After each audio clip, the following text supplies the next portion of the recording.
Bobby Peak is the director of groundWork. He's on Friends of the Earth South Africa, and he's also one of the founders of groundWork.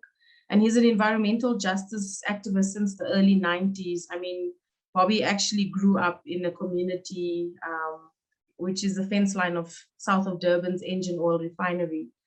That was the early 90s. And in 1998, he received the Goldman Environmental Prize for Africa. He served on South Africa's first National Environmental Advisory Committee to the South African Minister of Environment.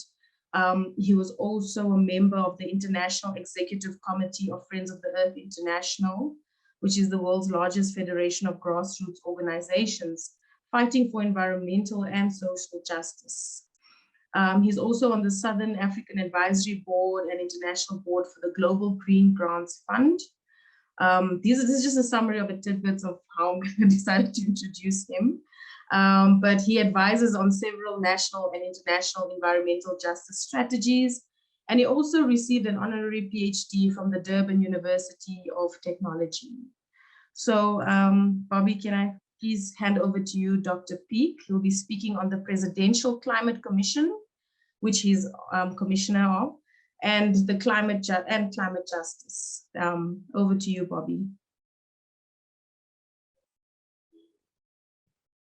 You can see your first slide.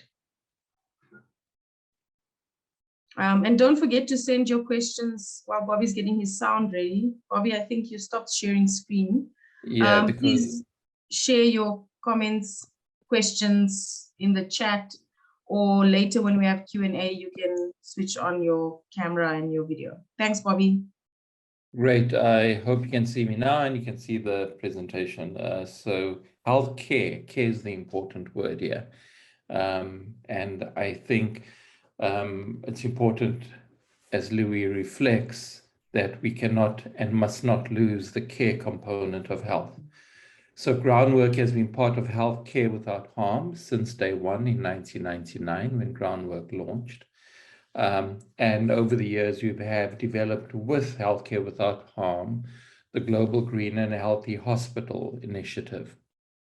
For my sins today, I'm going to reflect a little on the justice component of health and do that in relation to the Climate Commission.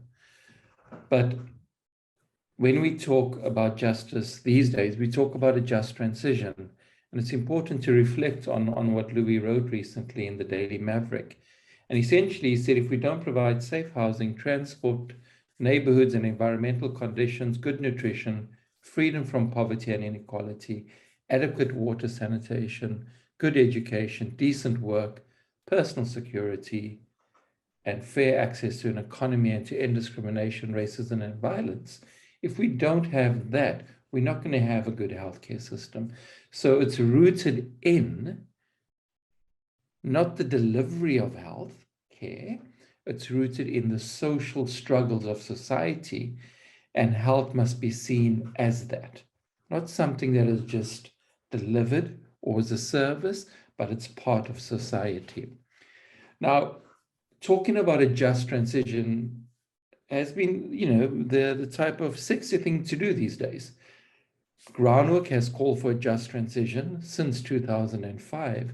And recently with our fellow organizations, our sister organizations, the Center for Environmental Rights, as well as EarthLife, we've presented what we mean by a just transition. And it will resonate very much with what Louis has said. A sustainable energy system, an end to financing fossil fuels, clean the land, rehabilitate the land, make a concerted effort to deal with the climate change impacts, a new health system that works for all, transport and communication systems that enable democracy, food sovereignty, service delivery, so that people, have what it needs to self-provide. We need a new economic system that puts people first rather than profits, a society based and rooted in gender justice. We have to give attention to the youth and their future, and we must do this in an open and a democratic way. That is exactly what Louis has asked for.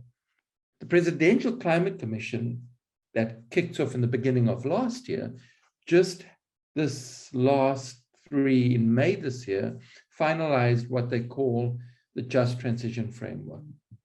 And what's really important to recognize in this Just Transition Framework is that we had quite a grapple, and we agreed on the following: that a just transition must deliver distributive justice, must be restorative justice, and it must deliver procedural justice, so that, the past must not be forgotten.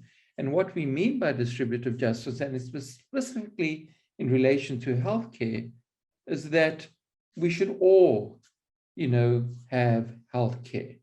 And, we can see this under, the issues of a sound economic social policy process, or making sure that, the vulnerable groups in society, youth, women, and other vulnerable groups have a particular attention in how we deliver justice. We have to have a restorative justice. We know that the apartheid system created an abominable or failed to have even a system of healthcare for the majority of this country. We need to reverse that, and we have to do that by primary healthcare as the first step, to restore healthcare systems in local communities throughout this country and make sure that it is a public good. We need procedural justice, and that means everybody in society needs to be able to play their part in developing what the future of South Africa will look like and what a healthcare system would look like.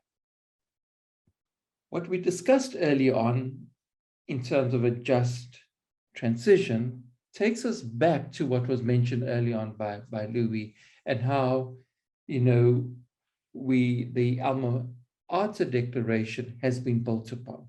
The just transition call today hasn't been in an absence of recognizing that there's been struggle by society before to get us to now the fundamentals of a just transition.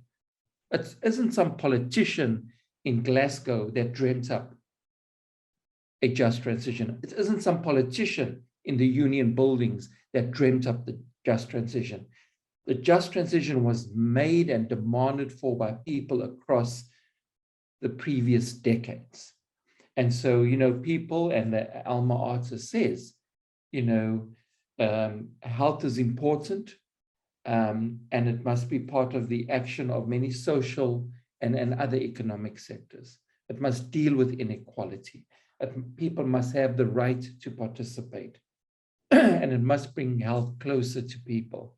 And there has to be a breakdown of violence globally and in society, peace, disarmament, so that at the end of the day, we can take those resources and spend it on health.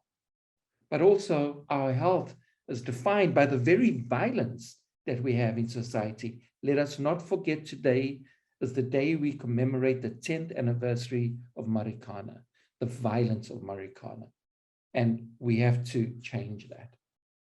So in COP17 in Durban, the healthcare sector started a call to push for health within the climate change debate. And so today, again, we build upon that call that was, brought together, Healthcare Without Harm, the politicians of South Africa at the time, the Minister of Health, the WHO, groundwork, and we pushed for this, and this was recognized. But groundwork has always worked with people on the ground to make health a big issue. So when the World Health Organization in 2018 says we have to consider air pollution because it's the biggest, issue that results in deaths of people, That is an environmental justice victory, because already 20 years before this, people on the fence line of polluting industries in South Durban were saying that the pollution from Shell, the pollution from Engen, the pollution from Mobil and BP was killing us. Our sisters and our children were dying in South Durban because of the pollutants from those industries. The WHO builds upon that. So that's really important. It comes out, and what the WHO today does, and what the demand globally is for just transition, is an environmental justice victory that was built upon the cause and the struggles of people on the ground. Thank you. I think I am there. Yes, I am there. Thank you very much.